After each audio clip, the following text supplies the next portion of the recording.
Thank you so much for joining me.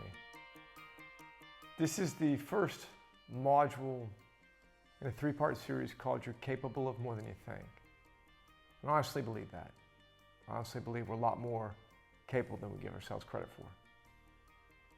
This first module, I want to talk about the tool of perspective and how I found it useful.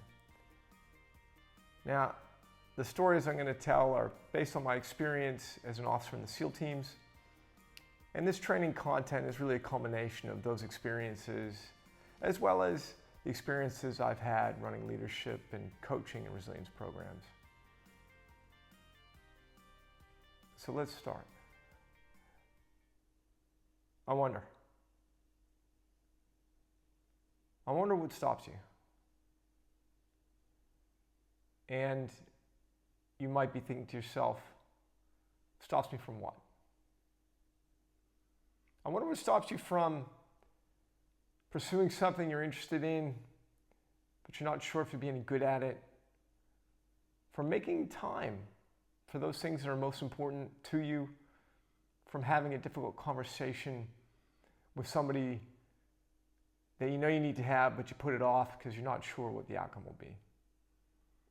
As cliche as it sounds, I think the biggest thing stopping you,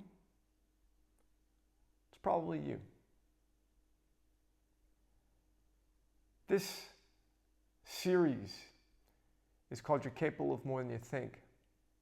And I have a few tools that I'd like to share with you that I think if you use will help you figure that out. And the first tool I want to talk about is a tool of perspective. But before I do that, I have a riddle for you. You may recognize these people. We have the Queen, the longest ruling monarch in British history. Isaiah Thomas, who at 5'9" was a last round draft pick, but was a two-time NBA All-Star. And we've got Steve Jobs, who, after dropping out of Reed College, wound up starting one of the most successful companies in the world, Apple Computers. So here's the riddle I want you to think about. What did the Queen, Isaiah Thomas, and Steve Jobs have in common? Now, as you think about that, I want to tell you a story.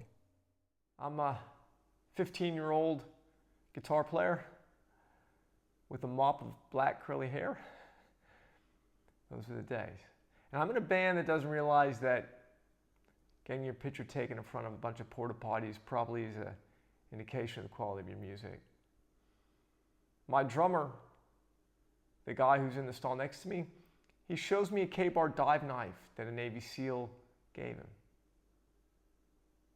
It's long, it's sharp, it's got those jagged edges on the top. And he says to me, hey Chandler, did you know that during training Navy SEALs have to stay awake for 5 days and nights straight?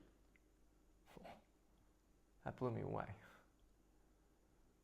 Fast forward another 4.5 years or so, and I'm a plebe, and I'm in my very first year at the United States Naval Academy, and everybody there, even the cocky fighter pilots, they talk in reverent tones about the SEAL team guys, about their legendary stamina, their stealth, their operations in dangerous places.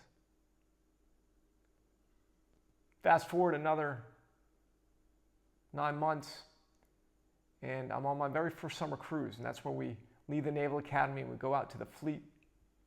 And I'm assigned to a ship for the summer out in San Diego. And I'm walking back to the ship in the evening. It's a beautiful night. It's not a lick of wind.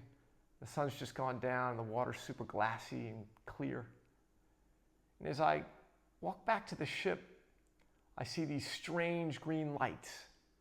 They're on the surface of the water. They're doing these kind of weird box-like patterns down the side of the pier, off the side of the ship. I'm trying to figure out what it is. So I walk up to the edge of the pier and I look over. And I can see that these lights, they're actually chem lights, Kalium sticks.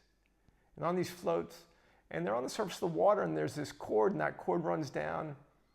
And when I look down into the water, I can just make out fins. So I can just make out some divers. There's no bubbles. and they're not coming up for air, and it hits me. These guys are on rebreathers. This is special ops stuff. These are SEAL team guys.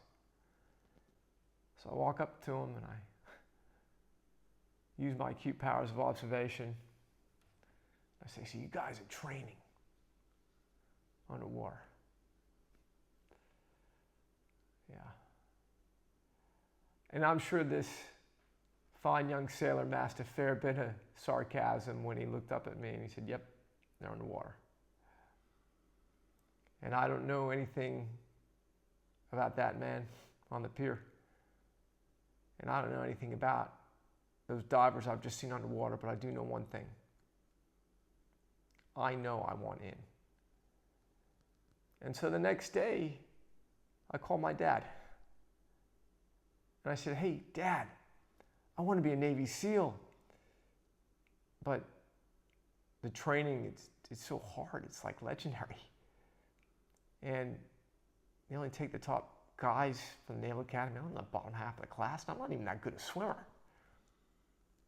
And my father said something to me that actually changed my life. He said, hey, Chandler, those guys, they're not superhuman. Those guys, they're just like you. They put their pants on one leg at a time. Let's come back to that riddle. What do the Queen, Isaiah Thomas, Steve Jobs, you, me, what do we all have in common? We all put our pants on one leg at a time.